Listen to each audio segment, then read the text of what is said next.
Morning ಇನ್ನು ಬೆಳಗ್ಗೆ ಪೂಜೆಗೆಲ್ಲ ready ಮಾಡಿಕೊಂಡು ಪೂಜೆನೆಲ್ಲ ಮುಗಿಸ್ಕೊಂಡು ಬೆಳಗಿನ ತಿಂಡಿಗೆ ಅವಲಕ್ಕಿ ಮಾಡೋಣ ಅಂತ ಹೇಳ್ಬಿಟ್ಟು ಅವಲಕ್ಕಿನ ನೆನೆಸಿಟ್ಟಿದ್ದೆ. ಎಲ್ಲ ಮುಗಿಸ್ಕೊಂಡು ಐಸ್ ಕ್ರೀಮ್ ಮಾಡೋಣ ಅಂತ ಹೇಳ್ಬಿಟ್ಟು ಒಂದು ಅರ್ಧ ಲೀಟ್ರಷ್ಟು ಹಾಲನ್ನ ಚೆನ್ನಾಗಿ ಕಾಯಕ್ಕೆ ಇಟ್ಕೊಂಡು ಒಂದು 2.5 ಸ್ಪೂನಷ್ಟು ಕಸ್ಟರ್ಡ್ ಪೌಡರ್ನ ಸ್ವಲ್ಪ ಹಾಲಲ್ಲಿ ಚೆನ್ನಾಗಿ ಮಿಕ್ಸ್ ಮಾಡಿಕೊಂಡು, ಈಗ ಹಾಲು ಚೆನ್ನಾಗಿ ಕುದಿದೆ, ಸೌಟಲ್ಲಿ ಚೆನ್ನಾಗಿ ಗೂರಾಡ್ಕೊಂಡು ನಂತರ ಕಸ್ಟರ್ಡ್ ಪೌಡರ್ನ ಸೇರಿಸಿ ಚೆನ್ನಾಗಿ ಮಿಕ್ಸ್ ಮಾಡಿಕೊಂಡ್ರೆ ಒಂದು 5 ನಿಮಿಷ ಲೋ ಫ್ಲೇಮಲ್ಲಿ ಕುದಿಸ್ಕೊಂಡ್ರೆ ಈ ರೀತಿಯಾಗಿ ಗಟ್ಟಿಯಾಗಿ ಬರುತ್ತೆ.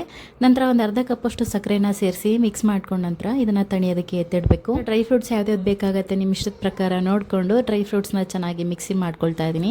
ಅದಕ್ಕೊಂದು ಏಲಕ್ಕಿನ ಸೇರಿಸಿ ಈ ಥರ ತರಿಯಾಗಿ ಪುಡಿ ಮಾಡಿಕೊಂಡು ಮಾಡಿಟ್ಕೊಂಡಿರೋಂಥ ಡ್ರೈ ಫ್ರೂಟ್ಸ್ ಪೌಡರ್ನ ಹಾಕಿ ಮಿಕ್ಸ್ ಮಾಡಿಕೊಂಡು ಇಲ್ಲಿ 1 ಪ್ಯಾಕ್ ಅಷ್ಟು ಅಮೂಲ್ ಕ್ರೀಮ್ನ ತೊಗೊಂಡು ಇದನ್ನು ವಿಸ್ಕರ್ ಸಹಾಯದಿಂದ ಚೆನ್ನಾಗಿ ವಿಸ್ಕ್ ಮಾಡ್ಕೊಳ್ತಾ ಇದ್ದೀನಿ.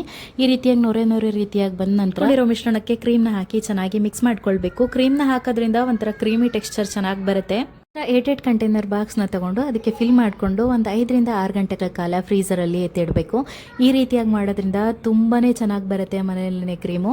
ಇನ್ನು ಮಿಕ್ಕಿರೋಂಥ ಡ್ರೈ ಫ್ರೂಟ್ಸ್ ಪೌಡರ್ನ ಮೇಲ್ಗಡೆ ಸ್ಪ್ರಿಂಕಲ್ ಮಾಡಿಕೊಂಡು ನಂತರ ಇದನ್ನು ಫ್ರೀಸರ್ ಒಳಗಡೆ ಎತ್ತಿಡ್ತಾ ಇದ್ದೀನಿ. ಸಮ್ಮರಲ್ಲಿ ತುಂಬಾ ಚೆನ್ನಾಗಿರುತ್ತೆ, ಮಕ್ಕಳು ಸಹ ಇಷ್ಟಪಟ್ಟು ತಿಂತಾರೆ. ಹೊರಗಡೆಯಿಂದ ತೊಗೊಂಬಂದು ತಿನ್ನೋವಂಥ ಐಸ್ ಕ್ರೀಮ್ಗಳಿಗಿಂತ ಮನೇಲಿ ಮಾಡ್ಕೊಂಡು ತಿಂದರೆ ರುಚಿಯಾಗೂ ಇರುತ್ತೆ, ಆರೋಗ್ಯಕ್ಕೂ ತುಂಬಾ ಒಳ್ಳೆಯದು. ಮಸ್ಟಾಗಿ ಒಂದ್ಸಲ ಟ್ರೈ ಮಾಡಿ. ಈ ವ್ಲಾಗ್ ನನ್ನ ಯೂಟ್ಯೂಬ್ ಚಾನಲಲ್ಲಿ ಅಪ್ಲೋಡ್ ಆಗಿದೆ, ಸಮಯ ಇದ್ದರೆ ಒಂದ್ಸಲ ಚೆಕ್ ಮಾಡಿ.